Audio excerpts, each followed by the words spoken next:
अस्सलामुअलैकुम वरहमतुल्लाहि वबरकातुहू। जिस तरह आप लोगों को पता है कि विंटर वेकेशंस हैं, न्यू ईयर है, फैमिली हॉलीडेज़ है, बहुत बिज़ी हूँ, बट स्टिल अल्लाह अज़्ज़ा व जल्ला ने मेरे दिल में ये बात डाली और दिल से ये बातें आप लोगों से कर रहा हूँ ताकि सबका फ़ायदा हो और सब नुकसान से बचे। What is scalping and intraday scalping, ठीक है ना। इस पर बहुत बार बात हो चुकी है। एक दफ़ा फिर से एक बैकग्राउंड दे देता हूँ, एक बेसिक सी बातें कर लेता हूँ, उसके बाद जो मैंने आप लोगों के लिए लिखा है उसे समझाने की भी कोशिश करूँगा, इंशाअल्लाह फ़ायदा होगा। देखें, स्कैल्पिंग कहते हैं स्मॉलर टाइम फ्रेम्स के अंदर कुछ इंडिकेटर्स लगाकर, कुछ कॉन्फ्लुएंसेस लेकर, कुछ शवाहिदात लेकर, कुछ रीजनिंग के साथ लॉन्ग या शॉर्ट करना, ठीक है ना, मार्केट में, या तो स्पॉट में बाय करना और जल्दी कुछ ही देर में, 1 घंटे में, 2 घंटे में सेल कर देना। इसी तरह इंट्राडे स्कैल्पिंग कहते हैं एक दिन के अंदर आपने कुछ बाय किया और उसी दिन के अंदर बेच दिया। या अगर आप फ्यूचर्स पर, फ्यूचर कॉन्ट्रैक्ट्स पर भी हो, फ्यूचर्स भी करते हो स्पॉट ट्रेडिंग के अलावा, तो उसके अंदर भी आपने कुछ बाय किया, उसको उसी दिन के अंदर विद इन 24 आवर्स आपने उसको, कोई स्विंग मूव पकड़ने नहीं बैठे आप मार्केट में, आपने ज़्यादा देर वेट नहीं किया और उसी दिन के अंदर आपने प्रॉफिट बुक कर लिया अपना, ठीक है ना, या लॉस था तो वो भी आपका बुक हो गया, स्टॉप लॉस सेट हो गया। इसे कहते हैं इंट्राडे स्कैल्पिंग, ठीक है। यहां पर मैं आप लोगों के लिए ये बात कर रहा हूं कि what is scalping and intraday scalping पर पहली बार I will speak in detail, ठीक है ना, ताकि सबका फायदा और सब नुकसान से बचे इंशाअल्लाह। इसको मैंने 7 पॉइंट्स में डिवाइड किया इस बात को, ताकि आप लोगों को अच्छे से समझ में आ जाए और जिंदगी में कभी ना भूलो इन बातों को। भूल जाओगे, नहीं प्रैक्टिकली इसे अप्लाई करोगे अपनी डेली लाइफ में, apart from trading as well, नुकसान आपका है, मेरा कुछ नहीं जाता। पहला पॉइंट क्या है, स्कैल्पिंग करते वक्त याद रखें, मार्केट खुलने के बाद अगर आपको फायदा हो रहा है तो उस फायदे को बुक करें और उस दिन के लिए मजीद ट्रेडिंग या ओवर ट्रेडिंग से बचें, ठीक है। पॉइंट नंबर 2 क्या है, याद रखना छोटी छोटी बातें। अगर नहीं याद रखोगे, नहीं कहीं पर लिख कर रखोगे, बार बार इन्हें नहीं पढ़ोगे, नहीं समझोगे, इसमें आप ही का नुकसान है, अल्लाह ना करे माअज़ल्लाह। पॉइंट नंबर 2 क्या है, स्कैल्पिंग करते वक्त या इंट्राडे स्कैल्पिंग करते वक्त अगर लॉस हो गया तो स्टॉप लॉस खाने के बाद स्टॉप ट्रेडिंग। आपने स्कैल्पिंग के लिए लॉन्ग या शॉर्ट लगाया, स्टॉप लॉस सेट हो गया, स्टॉप ट्रेडिंग। देखो रियल डायरेक्शन क्या है, क्या गलती कर रहा हूं मैं, कैसे मेरा स्टॉप लॉस हिट हो गया। Start questioning your self, because self learning is important. अगर ऐसा नहीं किया तो जो लॉस हुआ है, अगर आपने ट्रेडिंग स्टॉप नहीं करी, रिवेंज ट्रेड में घुस गए अंदर, ठीक है ना, अगर आपने ऐसा नहीं किया, अपने इमोशंस पर कंट्रोल करने की कोशिश नहीं करी, तो क्या होगा, ठीक है ना। जो लॉस हुआ है, स्मॉल सा हुआ ना, स्टॉप लॉस हिट हुआ, वो बिग लॉस में कन्वर्ट होने से कोई नहीं रोक सकता। और ट्रेडिंग करते वक्त कोई आपका दुश्मन नहीं है, ठीक है ना, ये मार्केट आपकी दुश्मन नहीं है, ठीक है। ये समाज, आपके रिलेटिव्स, आपके फ्रेंड्स, आपके कोलीग्स, आपके जानने वाले, आपके फैमिली मेंबर्स, कोई भी आपका दुश्मन नहीं है। Stop being negative, stop blaming others. सिवाय आपके जज्बात, आपके जो नॉर्मल ह्यूमन इमोशंस हैं, वही है ब्लेम के हकदार, वही है आपके दुश्मन। आप अपने दुश्मन खुद होते हो वाइल ट्रेडिंग, ठीक है ना। इसलिए ब्लेमिंग से बाहर आ जाएं, लोगों को ब्लेम करना बंद करें। आप लोग खुद अपनी मिस्टेक्स को ओन करना सीखें। यार मेरे से गलती हुई, आई एम सॉरी। आइंदा वो गलती को दिल से मानना है, दिल से, हाँ, जबानी जमा खर्च नहीं, वर्ड ऑफ माउथ नहीं, दिल से मानना है कि हाँ मुझसे गलती हुई, इसलिए मुझे लॉस हुआ। और जब वो दिल से मान लोगे ना, ऑटोमेटिकली फ़ायदे होने शुरू हो जाएंगे, ठीक है ना। फिर खुद कहोगे कुछ टाइम के बाद कि हाँ फ़ारूक भाई ने बताया था, देखो मैंने अपनी गलतियों को ओन करना शुरू किया, आई वाज सॉरी, मैंने अपनी गलतियों को मान लिया दिल से, मैंने उन गलतियों को रिपीट नहीं किया। ये मार्केट ना एज अ टीचर आपको सिखाती है, तो इससे लर्न करना सीखो, ना कि चिढ़ना, इरिटेट होना, डिप्रेस होना, परेशान होना, मज़ीद अपने लिए दिक्कतें बढ़ाना, उससे बाहर आओ। स्टार्ट बीइंग पॉजिटिव, इंशाल्लाह फ़ायदा होगा। स्टॉप कंप्लेनिंग, ठीक है ना, कंप्लेन करना बंद करो। मार्केट को कोई फ़र्क नहीं पड़ता कि भाई आपको प्रॉफिट चाहिए था, आपको लॉस मिल गया, आपके साथ ये मसला था, आपको कोई फाइनेंशियल इश्यूज थे, कोई फ़र्क नहीं पड़ता। Stop complaining, start participating. देखो मार्केट की डायरेक्शन क्या चल रही है, मार्केट उठ रही है, प्राइस ऊपर जा रही है, लॉन्ग लगाओ, प्राइस नीचे जा रही है, शॉर्ट लगाओ। स्कैल्पिंग कर रहे थे ना, ठीक है। और स्कैल्पिंग में क्या इतना ज्यादा चाहते हो, बिग प्रॉफिट? कितना बिग प्रॉफिट चाहते हो स्कैल्पिंग में? जो मिल रहा है वो ले लो, बुक करो, लेवल टू लेवल ट्रेड करो, खासतौर पे बेयर मार्केट में। हमेशा कहता आ रहा हूं आप लोगों को, start participating in this market from today onwards. Market में हिस्सा लेना शुरू करो, मार्केट से शिकवा खत्म कर दो, इंशाल्लाह इसमें आप ही का फायदा है। अगर प्रॉफिट हो गया तो नेक्स्ट ट्रेड में लॉस होना शुरू हो जाएगा। चलो मान लो आज आपने स्कैल्पिंग की, आपको प्रॉफिट हो गया, और आपने मजीद स्कैल्पिंग की, ओवर ट्रेडिंग की, तो जो प्रॉफिट हुआ था वो लॉस में कन्वर्ट हो जाएगा, अल्लाह ना करे, और सारा प्रॉफिट मार्केट वापस ले लेगी, ठीक है ना। इसमें कोई दो राय नहीं है आपसे वाइल डूइंग इंट्राडे स्कैल्पिंग। इसलिए प्रॉफिट होने के बाद चार्ट्स को वॉच करने की भी जरूरत नहीं है, अदरवाइज ऐसे ऐसे इंड्यूसमेंट लेवल्स, ऐसे ऐसे फरेबी धोखेबाज लेवल्स क्रिएट होंगे आपकी आंखों के आगे, आप दोबारा घुस जाओगे मार्केट में, ठीक है ना, इम्पेशेंट होकर, बेसब्रे होकर, और नुकसान ले बैठोगे। जो कमाया वो भी वापस गया, जो था अपना खुद के पल्ले जिससे ट्रेडिंग करने आए थे वो भी दे के चले जाओगे मार्केट को। बचो, ओवर ट्रेडिंग से बचो, इन हरकतों से बचो। स्मॉल लॉस हो गया, खत्म हो गई बात, उस दिन ट्रेडिंग नहीं करनी मजीद। स्मॉल प्रॉफिट हो गया, खत्म हो गई बात। बिग प्रॉफिट हो गया, ओए मैं उस दिन मार्केट में इंट्राडे स्कैल्पिंग कर रहा हूं जिस दिन मार्केट ने उठना ही था, बिग प्रॉफिट हो गया, क्योंकि 3 डे वीकली टाइम फ्रेम में, मंथली टाइम फ्रेम में उठ रहा था, फॉर एन एग्जाम्पल बिटकॉइन, तो बस मुझे अच्छा प्रॉफिट हो गया यार। बेयर मार्केट के अंदर लॉन्ग लगाकर मुझे अच्छा प्रॉफिट हो गया, पुल बैक में मैं एंटर हो गया, टाइमली एंटर हो गया। अब टाइमली एग्जिट भी हो जाओ, ओवर ट्रेडिंग नहीं करो, ठीक है ना। पॉइंट नंबर 3 क्या है? मुझसे किसी ने कहा मेरे पास $7 लाख है, मैं इजीली एवरेज कर लूंगा अपनी एंट्री प्राइस को, डीसीए कर लूंगा, डॉलर काउंट एवरेज कर लूंगा, मैं अभी एंट्री ले लेता हूं ब्लाइंडली मार्केट में, डजंट मैटर फिर बीटीसी भले और डंप या क्रैश कर जाए। अब मेरे भाई मुझे ये बताओ, इस तरह होती है ट्रेडिंग? इस तरह आप एसआईपी जरूर कर सकते हो, एक smart investment plan, systematic investment plan, 20 से 25% अभी बाय कर लिया, उसके बाद 20 से 25% स्पॉट में और बाय कर लिया, मजीद डंप या क्रैश के बाद, मजीद लोअर लो के बाद, मजीद मार्केट में जो पाइवट बना, रिसेंट हमारा जो पाइवट लो बना, उस पर आपने मजीद डीसीए कर लिया। समझ में आती है बात? ट्रेडिंग इस तरह होती है। आपके $7 लाख जो है ना, वो भी कब जीरो होंगे आपको पता नहीं लगेगा, खासतौर पे फ्यूचर्स परपेचुअल कॉन्ट्रैक्ट में, जहां पे आप लेवरेज ट्रेडिंग करते हैं। और ये लोग जो स्पॉट के अंदर भी लेवरेज करते हैं ना, बीटीसी अप बीटीसी डाउन, इससे भी बचें आप लोग, फजूल चीजें, ठीक है ना। बातों को समझा करें, इंशाल्लाह इसमें आप ही का फायदा है। मुझे पता है शॉर्ट वीडियो नहीं होगी, थोड़ी लंबी हो जाएगी, मगर एक एक बात समझने वाली है, एक एक बात सुनने वाली है, गौर से सुनिए, इंशाल्लाह फायदा होगा।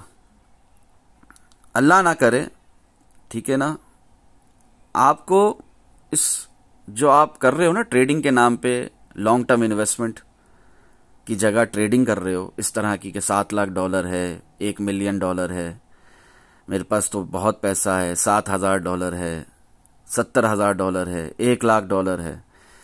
ट्रेडिंग की जगह आप ये जो गैम्बलिंग कर रहे हो ना ट्रेडिंग के नाम पर, और लॉन्ग टर्म इन्वेस्टमेंट के बजाय आप SIP के बजाय ये जो ट्रेडिंग के अंदर ये हरकतें करते हो आप लोग, तो अल्लाह माफ करे, ये पैसा कब जीरो होगा आपको नहीं समझ में आएगा, ठीक है ना, अल्लाह ना करे, माज अल्लाह।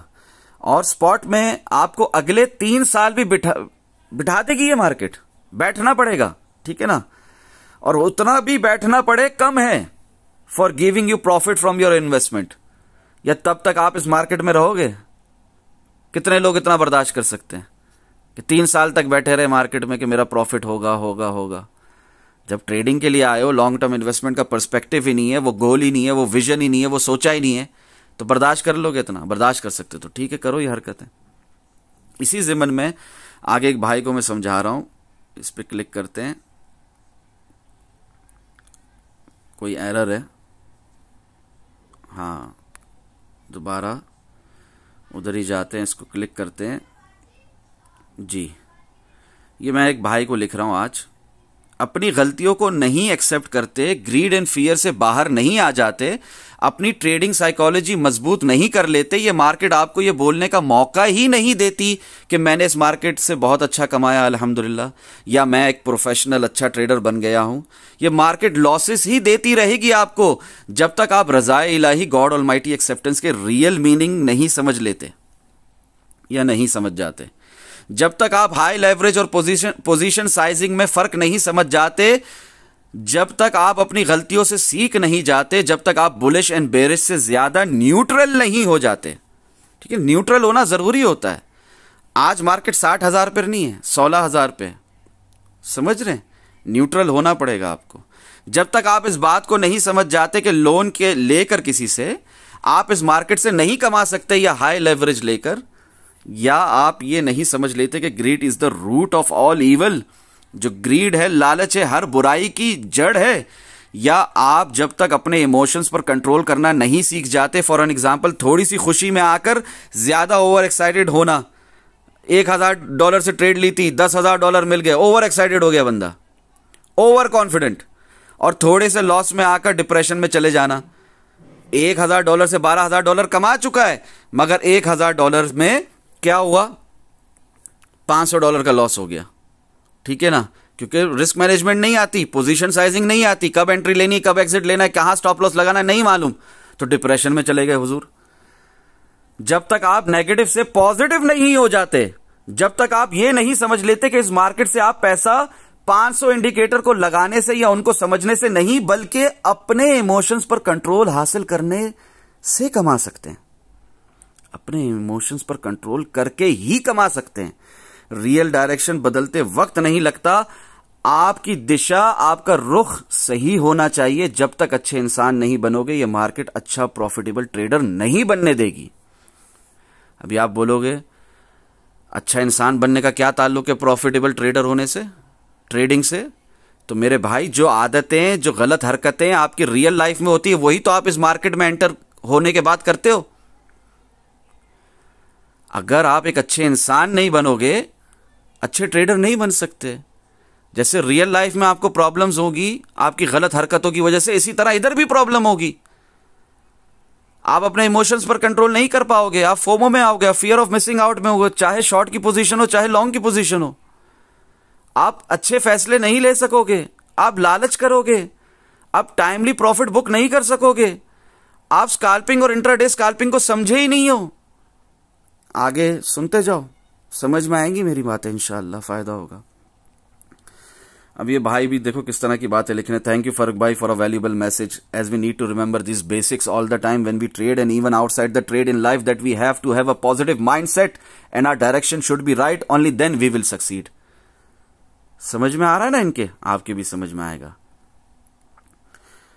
अभी कंटिन्यू करते हैं अपने इसी पॉइंट को, पॉइंट नंबर 3 को, ठीक है। जब तक आप रज़ाए इलाही नहीं समझ लेते, तब तक आप एक अच्छे इंसान नहीं बन सकते। ना ये मार्केट आपको प्रॉफिटेबल ट्रेडर बनने देगी, माज़ अल्लाह, अल्लाह ना करे, अल्लाह रहम, अल्लाह हम सभी के हालों पर रहम करे। पॉइंट नंबर 4 क्या है? Intraday scalping is not a joke. ये कोई मजाक नहीं है, इसमें आपको बहुत ज्यादा एक्सपीरियंस्ड होना जरूरी है, बहुत ज्यादा मार्केट में प्रैक्टिस होना जरूरी है। कुछ इंडिकेटर्स या टूल्स की मदद से आप एक अच्छे स्कैल्पर नहीं बन सकते। When you are trading in smaller time frames, आपके डिसीजन बहुत क्विक होते हैं, आपको बहुत जल्द अपने फैसले लेने होते हैं, बदलने होते हैं, अपने राइट डिसीजंस को रॉन्ग कन्वर्ट होते हुए मानना पड़ता है कि ये मेरा राइट डिसीजन रॉन्ग हो चुका है। एक्सेप्टेंस लानी होती है अपने अंदर, ईगो को खत्म करना होता है। यार मैं 4 साल से ट्रेड कर रहा हूं, मैं गलत हो ही नहीं सकता। ये बातें अगर आज समझ नहीं आई तो आने वाले 4 सालों में समझ आ जाएंगी ऑटोमेटिकली, अगर कंटिन्यूसली इस मार्केट में रहे कंसेक्यूटिवली और ट्रेडिंग करते रहे तो इफ, बहुत बड़ा इफ है इधर। कुछ बातें बताई नहीं जाती, सिर्फ समझाई जाती हैं वक्त के साथ साथ, और वक्त अच्छों को समझा देता है जो वो टाइमली नहीं समझ पाते। जो ये समझता है ऑन चेन एनालिसिस या कोई इंडिकेटर या कोई टूल उसे इस मार्केट से पैसा कमाने देगा तो वो गलत है। नॉलेज और इंफॉर्मेशन में बहुत फर्क होता है। ये 2 अलग अलग लफ्ज हैं, ये 2 अलग अलग बातें हैं। Information you can have from any source. आजकल इंफॉर्मेशन टेक्नोलॉजी का दौर है, यूट्यूब से हर जगह से आपको इंफॉर्मेशन मिल जाती है, बट उसे आप जब तक इंप्लीमेंट करके, आजमा कर, प्रैक्टिस करके उसे एक्सपीरियंस में कन्वर्ट नहीं कर लेते, तब तक वो नॉलेज नहीं बन सकती, वो इंफॉर्मेशन। और जब तक आपके पास नॉलेज की लैकिंग यानी कमी रहेगी, you can not be a successful trader.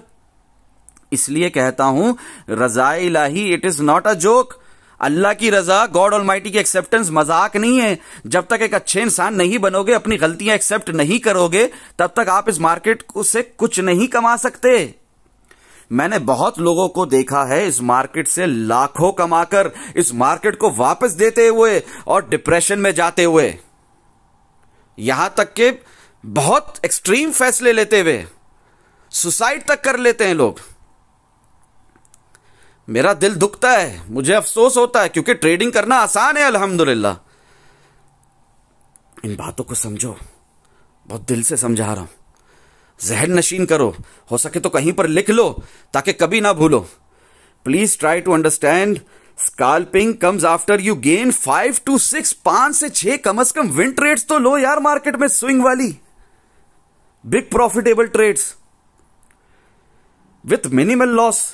अगर स्टॉप लॉस भी हिट हुआ तो छोटा सा होगा, जिस तरह मैंने बताया आप लोगों को। After maintaining your trading psychology, not initially scalping. भाई ट्रेडिंग की दुनिया में आए नहीं, किसी को सुना नहीं, किसी को देखा नहीं, स्कैल्पिंग करने बैठ गए, इंट्राडे स्कैल्पिंग करने बैठ गए। नहीं, ऐसा नहीं होता। फिर भी बहुत दिल करता है तो कर लो रिस्क फ्री सेफ स्कैल्पिंग जो बताई है मिनिमम 4 आवर टाइम फ्रेम के हिसाब से, और उसमें भी स्टॉप लॉस लगाओ और वो स्टॉप लॉस खाओ। अपने लॉसेस को ओन करना सीखो। क्या बताया था, लॉसेस कैसे हैं? जिस तरह कार इंश्योरेंस होती है, जिस तरह मेडिकल इंश्योरेंस होती है। भाई बीमार नहीं हुए मगर मेडिकल इंश्योरेंस का पर एनम फीस जा रही है। भाई कोई गाड़ी का एक्सीडेंट नहीं हुआ मगर उसकी कार की इंश्योरेंस के पैसे जा रहे हैं हर साल के। इस तरह इसको एक इंश्योरेंस के तौर पे, एक अच्छी बात के तौर पे, क्योंकि कभी ना कभी तो एक्सीडेंट हो सकता है, बुरा वक्त बोलकर नहीं आता। क्या पता कब आपकी आजमाइश हो, क्या पता कोई बहुत बड़ी तकलीफ छोटे से एक्सीडेंट में खत्म हो रही हो, तो तब कार का इंश्योरेंस नहीं होगा तो तकलीफ होगी ना गाड़ी बनवाने में। भाई बीमार हो गए, नज़ला जुकाम बुखार ही हो गया, मेडिकल इंश्योरेंस नहीं होगी तो इन्फ्लेशन देखिए, डॉक्टर्स किस तरह लूट रहे हैं, दवाइयाँ कैसे लोगे। बातों को समझो, इंशाअल्लाह फ़ायदा होगा। और कुछ कंट्रीज़ में जहाँ पर मैं खड़ा होकर आपसे बात कर रहा हूँ, यहाँ पर तो ये सब कुछ लाजिम है। You can not drive a car without car insurance, you can not live in this country without medical insurance.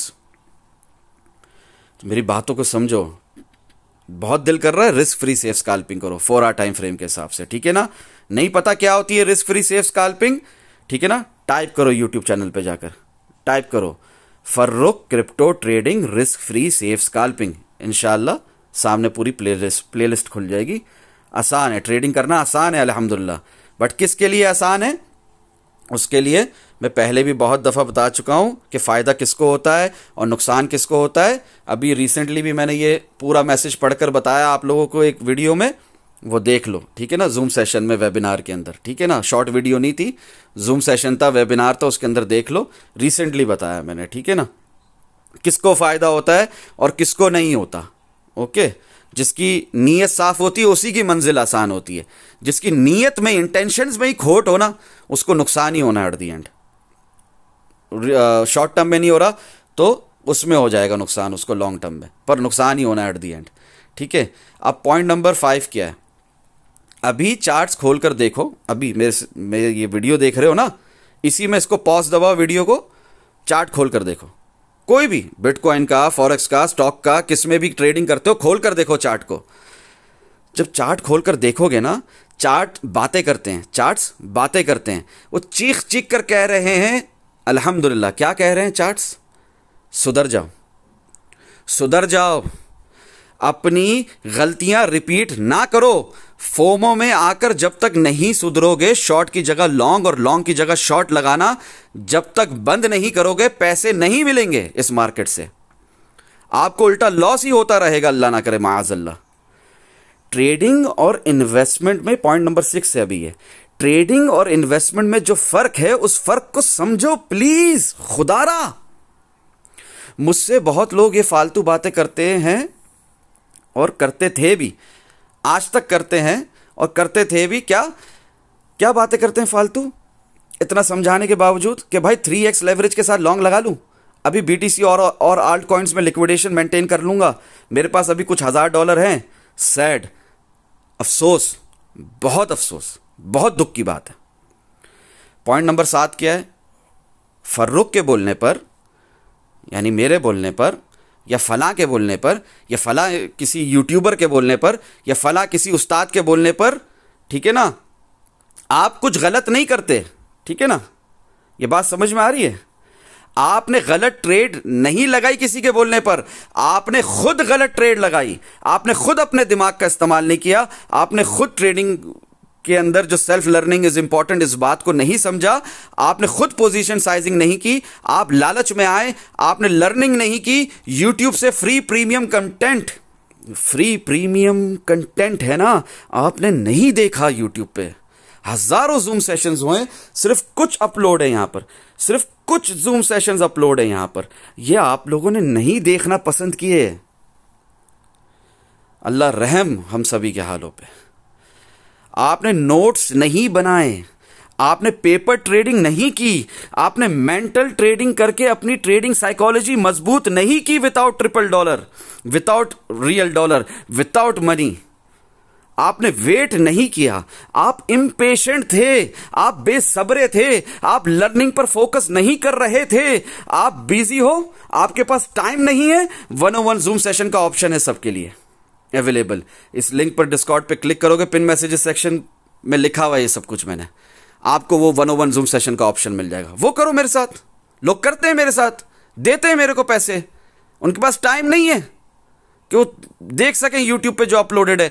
जो मैं जूम सेशन करता हूं डेली बेसिस में आप लोगों के साथ, इवन दो छुट्टी हो, इवन दो वीकेंड हो, अक्सर मैं अल्लाह की दी हुई तौफीक के साथ आ जाता हूं, हाजिर हो जाता हूं। नहीं है 10 लोगों के बीच में बैठ के पूछने का हौसला उनके अंदर सवालात। उन्हें 101 जूम सेशन चाहिए, पर्सनल जूम सेशन चाहिए। आप उनमें से हो, दो मुझे पैसे और कर लो मेरे साथ 101 जूम सेशन, क्योंकि मेरा जो टाइम है वो अल्लाह की रजा के लिए, सबके लिए। जब वो टाइम में से वो टाइम मांगोगे ना मेरा, एक आपके 40 मिनट मेरे लिए, तो उसके लिए पे करो। अब उन पैसों का मैं क्या करता हूं? अल्लाह की रजा के लिए खर्च करता हूं, चैरिटी करता हूं, जो करता हूं मेरी मर्जी, पर मेरे टाइम की वैल्यू को समझना पड़ेगा आपको।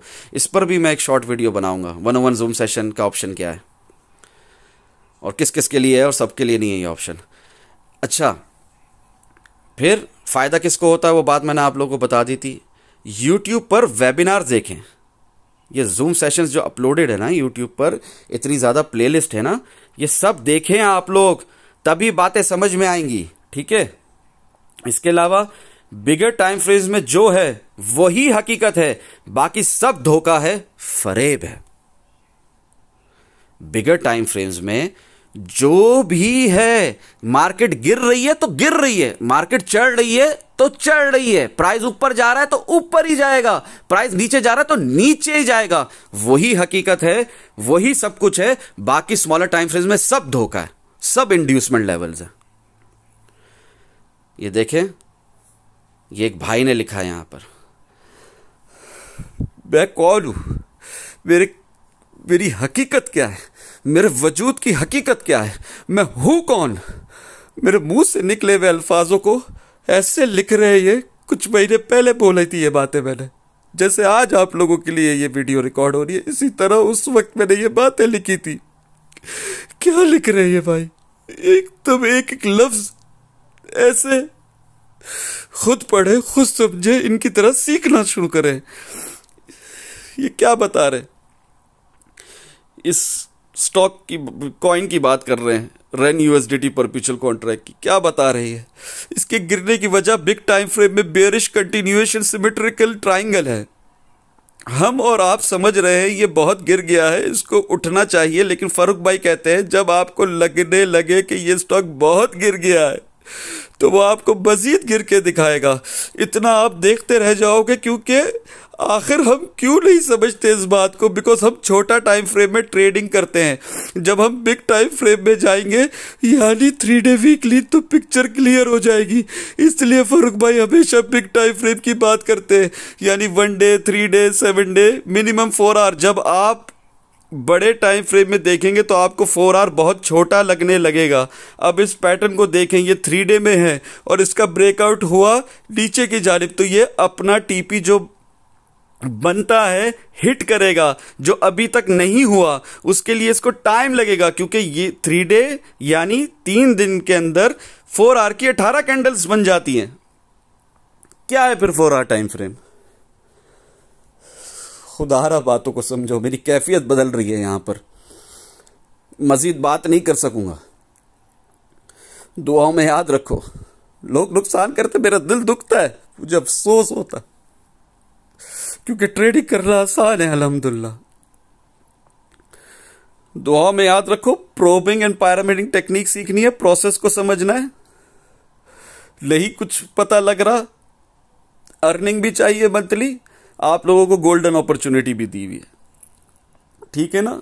यूट्यूब पर आप लोगों को गोल्डन अपॉर्चुनिटी भी दी हुई है, देख लो। इससे ज्यादा क्या करूं बीइंग ए ह्यूमन। दुआ में याद रखो। अस्सलामु अलैकुम व रहमतुल्लाहि व बरकातुहू। जज़ाकल्लाहु खैरा एंड थैंक्स।